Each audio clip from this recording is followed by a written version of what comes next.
김만배, 유동규의 천화동인 1호 내 것이라 말해달라 했다. 고일석 에디터. 대장동 사건의 핵심인 천화동인 1호의 절반은 유동규 몫이라는 의혹은 김만배 씨가 자신의 비용 부담을 부풀리기 위해 유동규 씨에게 천화동인 1호의 반은 내 것이라고 얘기해달라 고 부탁한 것에서 출발한 것이라는 김만배 씨의 증언이 나왔다.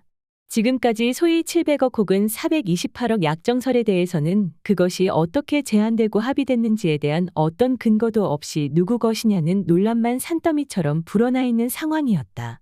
21일 서울중앙지법에서 열린 김용전 민주연구원 부원장의 정치자금법 위반 등 사건 공판에서 증인으로 출석한 김만배 씨는 700억 혹은 428억 약정설에 대해 처음에는 2020년 9월에서 10월경 정영학과 남욱에게 얘기한 것이고 그 뒤에 유동규에게 구체적으로 금액을 얘기한 적은 없고 천화동인 1호가 내 것이라고 좀 얘기해줘라. 그 다음에 형 것반, 내 것반이라고 얘기해달라고 했다. 고 증언했다. 김만배 씨는 유동규가 처음에는 자기 것이 아니라는 걸 알았지만 나중에 내 것이라고 얘기해주라고 하니까 본인도 만배 형이 주지 않을까 생각했을 수는 있다. 고 덧붙였다. 김 씨는 유동규의 몫이 700억에서 428억으로 결과적으로 300억 가까이 줄었는데 유동규가 화낸 적이 있는가? 상식적으로 700억에서 400억으로 줄어들면 화가 많이 났을 텐데? 라는 김용전 부원장 측 변호인의 질문에 본인 것이 아니니까 화낼 일이 없고 금액이 줄어드는 데 대해서 특별한 불만이 없었다. 고 답변했다. 이와 같은 김만배 씨의 진술은 김만배 씨의 허언, 유동규 씨의 농담 주장과 법정에서 제시된 김만배 검찰 조서에 유동규가 처음에는 기대만 갖고 있는 것처럼 보였다가 2020년 10월 이후에는 정말 자기 것인 것처럼 생각했다. 는 취지의 진술 그리고 최근 뉴스타파가 보도한 유동규의 검찰 조서, 김만배가 진짜 주려고 했겠습니까? 그런데 저도 김만배한테 자꾸 얘기를 하다 보니까 저도 진짜라는 생각은 들었죠. 라는 진술과 일맥상통한다.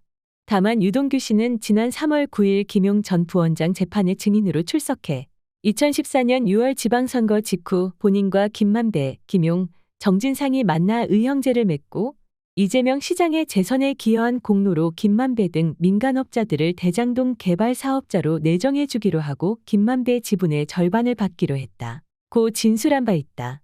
그러나 이에 대해서도 김만배 씨는 21일 공판에서 2014년 6월 회동에 대해 유동규가 김용 정진상과 함께 만나자고 하도 졸라서 만났을 뿐 그런 얘기를 나눌 자리는 아니었다. 특히 정진상 실장은 딱딱한 성격이라 서먹서먹한 분위기였고 그날 완전히 장벽 없이 소통하는 그런 관계로 넘어가지는 않았던 것 같다. 고 말했다. 김 씨는 검사가 제시한 2014년 6월 4일 식사 모임에서 의형제를 맺었다. 는 유동규의 법정 진술에는 저는 누구하고 의형제를 맺는 사람이 아니라서요. 그 얘기를 김만배로부터 들었다. 는 남욱의 법정 진술에 대해서는 그건 남욱의 생각이고 나이 50 가까이 돼서 의형제 맺는 게 쉬운가요? 라며 반문했다. 김만배 씨는 특히 이날 남욱 변호사가 구치소와 구치감에서 마주칠 때 김 씨에게 이재명 대표와 김용과 정진상 씨에게 자금을 제공한 사실을 진술할 것을 종용했다는 사실을 밝혔다.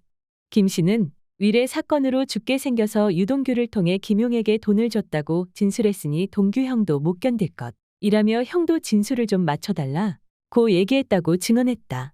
김 씨는 유동규와 남욱을 자주 마주쳤다며 검찰이 위례 사건으로 수사를 확대하자 남욱이 처음에는 묵비권을 행사하겠다는 입장에서 점차 변화하더니 법원에서 만났을 때 자신의 손으로 목을 치는 신용을 하며 수사로 어려움에 처했다는 사인을 보내기도 했다고 말했다. 그 이후 유동규는 남욱과 정민용이 자기 살려고 떠밀고 있다. 저도 힘들어요. 대장이 나서줘야 할 것 같아요. 라고 말한 적이 있다고 말했다. 이는 정치자금 및 뇌물과 관련된 유동규의 진술 변경이 남욱에 대한 검찰의 압박으로 비롯된 것일 가능성을 시사한다. 김 씨는 모친상을 당한 2022년 10월 12일 오전 공판 후 오후 반나절 남욱과 함께 있었는데 그때 김용에게 전달하기 위해 유동규에게 8억 얼마를 줬는데 유동규와 정민용이 그중 일부를 다 까먹었다. 는 등의 내용을 자세히 들었다고 말했다. 이때 남욱은 김 씨에게 이재명 지사나 정진상에게 돈 준 것 있으면 검찰에 얘기하라. 동생 좀 살려달라. 형이 진술 좀 맞춰달라.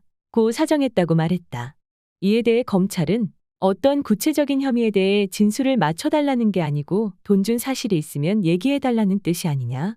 고 물었지만 김 씨는 돈 준 적이 없으니 없다고 했는데도 자기가 김용과 정진상을 끌어들여 진술하고 있으니 맞춰달라고 얘기했다. 고 답변했다. 김용 전 부원장 측 변호인은 김용 사건을 특정하지 않고 동생 살아야 하니 진술을 맞춰달라고 얘기한 것인가? 라고 질문했고, 이에 김 씨는 맞춰주세요라고 하지는 않고 그렇게 해달라고 했다. 맞춰달라는 취지였다. 답변했다. 재판장은 구치감이나 구치소에서 공범이면서 주요 사건의 구속 피고인들 간의 소통이 이루어지는 것이 이례적이라는 느낌이 든다. 면서 증인이 들었다는 게 있고 말했다는 사람이 있으니 확인하면 될 것. 이라며 앞으로의 공판 과정에서 이를 확인하겠다는 뜻을 밝혔다.